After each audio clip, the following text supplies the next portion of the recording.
Don't think that I'm excluding myself. I know that I am offering mental health support online. I know that I'm offering advice and insights and tools and techniques. But at the end of the day, you pick what's best for you and talk to your therapist about it. First off, I just want to acknowledge that I am a mental health influencer, and we'll get into that. And this isn't to shame or blame. I just want to talk about some concerns that I have because overall, I think it's great that mental health content is released into the wild and it's being talked about more openly and honestly. I really love that trend. I remember when I got into YouTube, like 11 years ago, no one was doing it. And I got into this to eliminate the stigma and, demystify mental health. But if I'm being honest, there's some content out there that I'm pretty uncomfortable with. And there are a lot of influencers that could be quite damaging. And some people have large followings and get lots of likes, but that doesn't mean that they're qualified to give advice on complex mental health issues. And I think this can lead to a lot of misconceptions and misunderstandings. I feel like there's a trend where everybody thinks that they're being gaslit all the time and everybody in their life is a narcissist. And I was online recently and I saw people, this is a whole bunch of different people, have been telling their audience that they have to spend a lot of money in order to get access to helpful tips. And this thing can cure your depression or it can cure your eating disorder. And that just really bothered me. And so I want to talk briefly about some things that just kind of got under my skin and things that we should all be on the lookout for. And the first thing is a lack of education. A lot of mental health influencers give out advice without any formal training or credentials. Now, I know sharing your story and experience is helpful, and there's nothing wrong with it, but we shouldn't be prescribing anything because mental health treatment and our mental health as a whole is complicated. Not only is there a lot of crossover in symptoms when it comes to different diagnoses, but there are also a lot of different kinds of therapy and care, and not all of them will work for all people. I went to school for 6 years and then also had to gather 3,000 hours after the fact and take a 2-part licensing exam over the course of 6 months in order to get my license. And that education and that experience is important because I've seen a lot of different patients and a lot of different issues and am more well equipped to assist people and to explain what something is, let's say like what borderline personality disorder is and what it is not. My next issue is a lack of understanding. Now, this kind of builds off of my last issue, but oftentimes influencers don't have a full understanding of how to talk about mental health issues. Trying to remove a stigma can mean that sometimes they minimize or trivialize mental health problems. I've heard a lot of them say things like, well, it's just this, like, oh, you just have depression. And as a clinician, I know how harmful that can be to people because then we can be like, well, I only have that, so I don't even know why I'm complaining, right? We can have these certain terms that we use without realizing the impact it can have on someone. And trying to help someone take the next simple step sometimes means that they're giving simple solutions for very complex problems. Like just take a bubble bath or go for a walk. While self-care is important, it's not a substitute for proper treatment and therapy. And I talked about this a little bit on my Instagram stories recently, where I was sharing that we see these quotes online and we can think, yeah, that's a good one, or I can do that. And we feel easily motivated, easily supportive of that thought or that concept. And I was challenging everybody to say that when you feel that, oh yeah, that's easy. Yeah, I agree. I should put on a face mask. What that actually says to me as a therapist is that that's not really a challenge. And when we're trying to grow and change, we need to be challenged.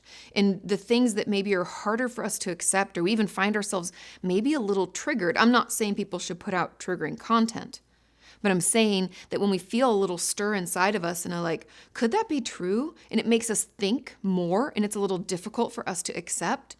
Those are the things that I want to support. Those are the things I want to see more of because we have to be challenged in order to grow. And so these kind of simple fixes or feel-good quotes they're not very effective. They don't necessarily do that much good. My next issue is a lack of ethics training. Now, this is a big one for me. There is so much implicit power when someone's in a therapeutic relationship, right? The dynamic is different. You don't know anything about me. If you're seeing me in my office, right? You don't know that much about your therapist. They know everything about you. That puts the therapist, without even meaning to, in this position of power potentially.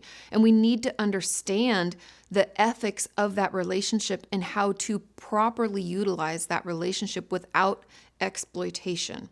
That's why a huge part of my training and education was about how to be a proper steward of that kind of power.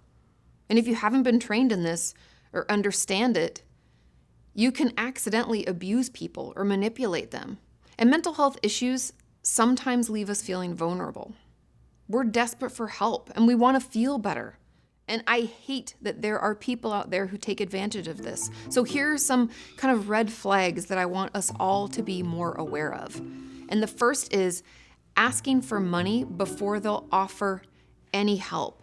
Like I said, I was seeing this, a bunch of posts from different types of creators across. I'm not calling anyone out specifically because this happens. It's a broad sweeping problem where people will say, oh, in order to have access to this cure for depression, you need to spend $299. Or, I have the healing power of positive thinking and affirmations, but you have to join, my $2,000 weekend workshop in Phoenix. I've seen a lot of things like that. And I'm not saying that there are any issues with people putting on events and charging for them. People should get paid for their work, but the feeling or the pressure to spend money before they'll even offer any help is always just something I would be cautious of. I would look into that person a little bit more, see what their credentials are, and ensure that the advice that they're about to offer comes from an educated and good place.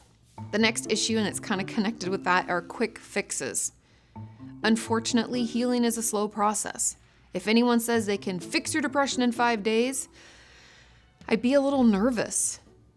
Things just take time, and any licensed professional is going to know that. But when someone is just trying to make a buck off of your pain, they can act like they have the answer. You just have to pay the $100. You have to pay the $50 in order to get it. And that quick fix kind of mantra is very dangerous. The next red flag is there are no boundaries. Now, this can look like a lot of different things, so hang with me. Now, the first that I can see is when someone shares a lot about their life, very deep, dark secrets, and then uses that kind of parasocial relationship because you feel like you know them, right? Because they've shared a lot with you, and they use that to get you to purchase things or to make decisions. That can be very dangerous. On the flip side, if the person who is trying to help you, let's say we bought into one of these weekend workshops or events, or we signed up for whatever they're offering, are they offering to solve your problems for you? Are they telling you what to do? Or are they offering tools and techniques and reminding you that you're in charge of your own self and your own decisions? Think about that.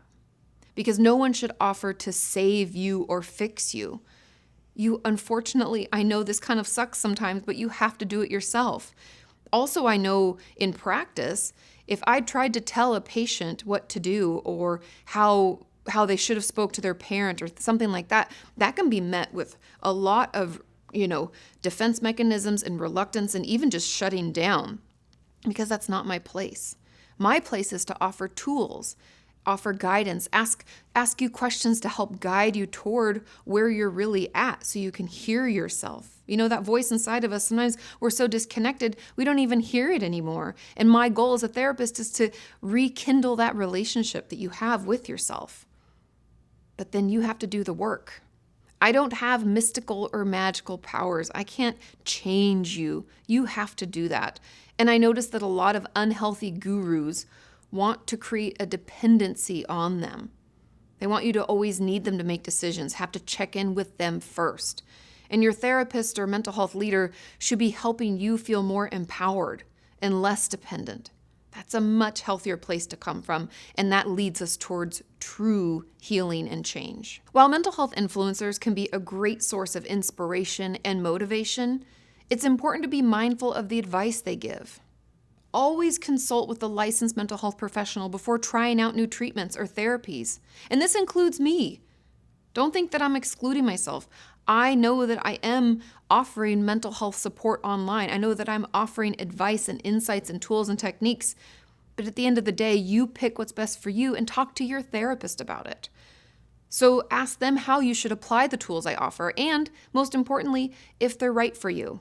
And a wonderful tool that is newly released on YouTube, and a way to know if the information that you're getting is from a reputable and licensed source, is this little blue bar that you'll see below my videos telling you that I have a license. They've checked it. They've made sure I don't have any marks against my license, and that's how you receive that. And so that's a great way to just, hey, I'm listening to this. I think this could be helpful. Oh, wait, yes, it is coming from an actual reputable source. Just good on YouTube for making that easier for us to know. I hope you found this video helpful. Know that, again, I love that mental health content is out there and people are talking about it more. I just think that it's important that we all protect ourselves and are aware of how we could be being exploited or taken advantage of because we're in a more vulnerable position.